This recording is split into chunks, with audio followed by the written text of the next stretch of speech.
오늘 목요일 새벽에 만난 하나님 오신 여러분들을 예수님의 이름으로 환영합니다. 같이 기도하겠습니다.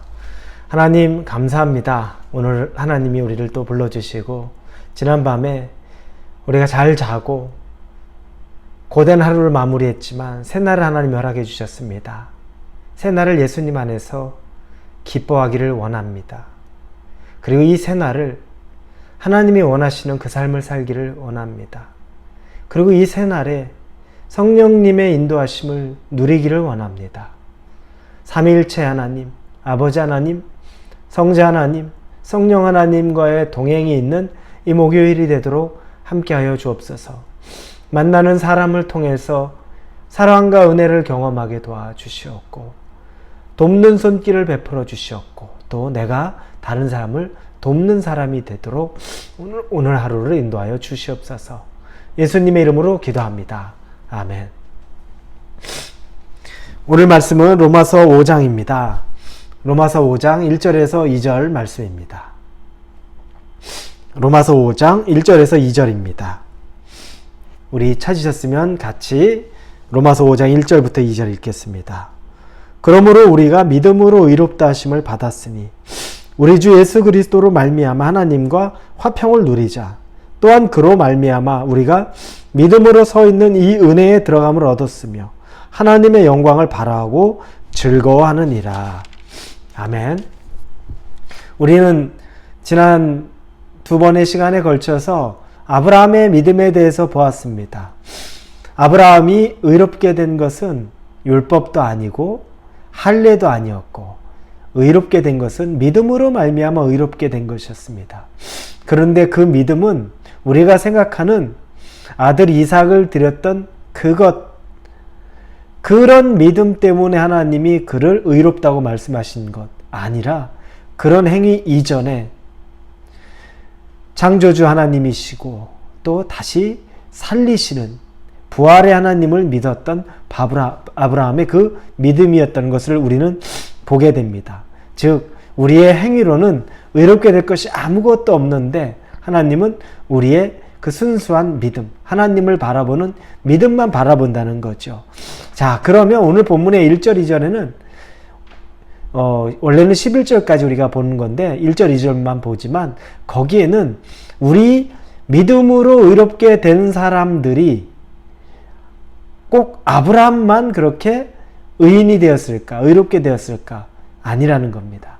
뭐냐면 다 믿음으로 의롭게 된 사람들이 누려야 될 과거, 현재, 미래에 대한 모든 것들이 이 5장 1절부터 11절까지 다 나와 있습니다. 그 중에 첫 번째 1절에서 2절을 봅니다. 우리가 의롭게 돼서 누리게 되는 것, 우리 현재, 우리가 또 미래에 누리게 될 것. 먼저 1절에 보니까 그러므로 우리가 믿음으로 의롭게 하심을 받았으니 라는 말을 5장 1절에 그렇게 시작을 하면서 우리 주 예수 그리스도로 말미암아 하나님과 화평을 누리자라고 나옵니다. 믿음으로 의롭게 된 사람은 하나님과의 관계가 맺어진 사람은 화평을 누리는 사람입니다. 여러분 안에 화평이 있습니까? 평안이 있습니까? 여러분 죄로 인해 우리는 하나님과 멀어졌습니다. 하나님과 거리가 멀어졌기 때문에 우리가 평안할 날이 하나도 없습니다. 하나님의 낯을 피하니까 죄인은 어떤 모습입니까? 죄인은 경찰이 오면 경찰을 피하죠. 사람들을 다 피합니다. 고개를 들고 다니지 않죠. 숨어 다니고 한가한때 돌아다닙니다. 죄인은 그렇습니다. 인간의 죄가 들어오면 하나님이 함께 거할 수가 없습니다. 그래서 천국이라는 것도 하나님과 함께 할 수 있는 장소가 더 이상 못 됐죠. 그게 아담과 하와의 죄 때문에 그랬습니다. 그때 화평하기 위한 중재자가 등장한 거죠. 예수님입니다. 이 중재자 예수님을 통해서 우리가 하나님과의 화평을 얻었습니다. 공의로우신 하나님, 심판하신 하나님이 당신이 먼저 인간에게 손을 내밀었습니다. 저는 이게 참 항상 생각할수록 아이러니해요. 하나님의 입장에서 그럴 이유가 아무것도 없는데 죄인된 인간에게 당신이 손을 다시 내밀어요. 한 예로 부모와 자식의 관계가 있습니다. 부모는 자식에게 잘못한 게 하나도 없어요. 오직 사랑만 줬어요. 상처를 준 적도 한 번도 없어요. 완벽한 사랑과 케어만 줬는데 자식이 부모에 대해서 뒤통수를 친 겁니다. 부모를 배신했고 부모에게 상처를 줬어요. 그런데 이 자식이 부모에게 찾아와서 내가 너무 잘못했습니다. 너무 잘못했습니다. 라고 손을 내미는 것이 아니라 오히려 하나님이 그 부모가 자식에게 손을 내밀면서 내 손을 붙잡으라고, 내가 너를 다시 안아주겠다라고 말하는 것. 그와 똑같은 게 바로 예수 그리스도를 우리에게 내어주시면서 우리의 죄를 용서하시겠다는 그 하나님입니다. 그런데 이건 예수님이라는 중재자가 없이는 불가능한 거죠. 여러분, 그래서 화평의 관계가 맺어지는 겁니다. 하나님과의 화평의 관계가 맺어지는 거죠. 화평은 어떤 관계인가요? 화평은 문제가 해결된 관계입니다. 하나님과 우리의 화평이 됐다는 건 죄의 문제가 해결됐다는 겁니다. 예수님으로 인해 해결된 겁니다. 만약에 둘 사이에 앙금이 남아있다면 여러분, 이건 화평이 아닙니다. 휴전이죠. 잠깐 동안 쉬고 있는 겁니다.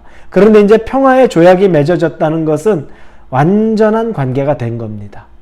하나님과 우리 사이에는 그렇습니다. 하나님은 적어도 우리에게는 하나님은 그렇습니다.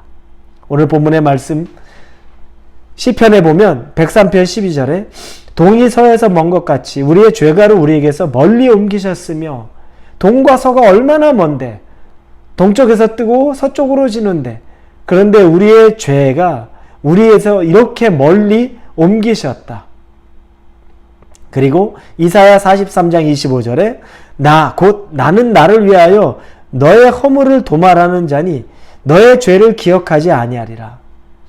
나는 너의 허물을 도말하고 너의 죄를 기억하지 않겠다. 기억하지 않겠대요. 생각하지 않겠다는 겁니다. 완벽하게 하나님은 잊었습니다. 하나님 입장에서는 전적인 화평을 이룬 겁니다. 그런데 아이러니한 게 죄 용서를 받아야 되는, 용서를 해줘야 되는 분은 용서해줬는데 용서함을 받은 인간이 그 완벽한 화평을 못 누립니다. 이게 참 아이러니하죠. 그래서 하나님은 내가 죄를 하나님 앞 관계가 회복되고 하나님은 나에게서 이제 죄를 기억하지도 않고 나를 멀리하지도 않고 이제 가까이 두겠다고 하는데 정작 나는 하나님 앞에 아직 앙금을 가지고 있는 것처럼 하나님 앞에 평화의 관계, 화평의 관계를 누리지를 못합니다. 여러분, 이런 일들이 우리 주변에 너무 많습니다. 하나님의 관계에 있어서 내가 하나님에게 앙금을 가지고 있어요. 나 이렇게 서운하게 했다. 나한테 이렇게 베풀어 주지 않았다. 나한테 이렇게 만족스럽지 않았다. 그래서 하나님 앞에 내가 아직도 서운한 관계, 그래서 화평을 누리지 못하고 앙금이 남아져 있는 겁니다. 여러분, 혹시 여러분이 그런 하나님과의 관계 안에 상처를 두고 있는 것 아닙니까? 하나님은 상처가 없습니다. 상처? 아니죠. 그분이 상처로 말하면 엄청난 상처를 우리에게 받았죠. 그런데 그걸 다 예수 그리스도를 통해서 씻어내신 겁니다. 더 이상 당신이 상처를 생각하지 않습니다. 그런데 정작 용서받은 우리가 하나님과의 관계 안에서 이상한 심리로, 그것도 정말 큰 걸 용서받았는데 내가 원하는 것이 이루어지지 않는 그 하나 두 가지 때문에 하나님과의 관계가 상해버립니다. 화평을 못 누립니다. 여러분, 믿음으로 의롭게 된 사람은 화평을 누리는 사람입니다. 여러분이 의롭게 됐다면, 구원받았다면 화평 누려야 되는 것이 당연합니다.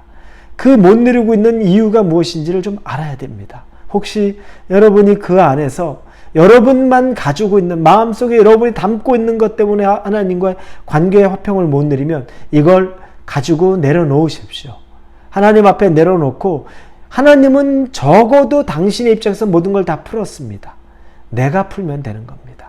하나님이 풀 것이 아니라 여러분이 풀고, 여러분이 하나님에게 서운한 것이 있다면 하나님 안에서 여러분이 풀어야 됩니다. 여러분이 하나님 안에서 꼬인 것이 있다면 여러분이 풀어야 됩니다. 하나님은 이미 다 푸셨습니다. 여러분 안에 막혀있는 걸 푸십시오.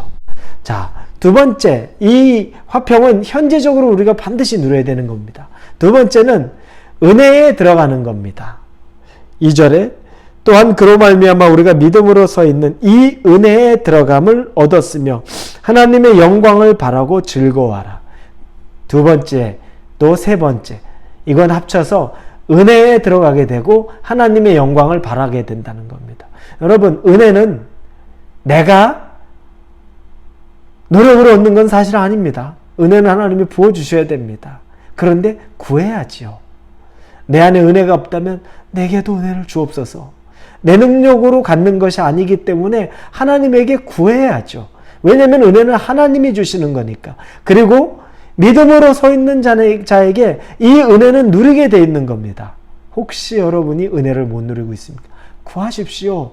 당연히 구할 만한 겁니다. 믿음으로 서 있는 자는 당연히 구할 만한 것이 은혜입니다. 그러나 내가 얻는 것이 아니라 하나님이 주셔야 되는 것을 알기에 여러분이 하나님에게 은혜를 구하십시오. 그리고 오늘 은혜를 누리시고 미래의 소망으로도 은혜를 누리십시오. 그리고 마지막으로 하나님의 영광을 바라고 기뻐하십시오.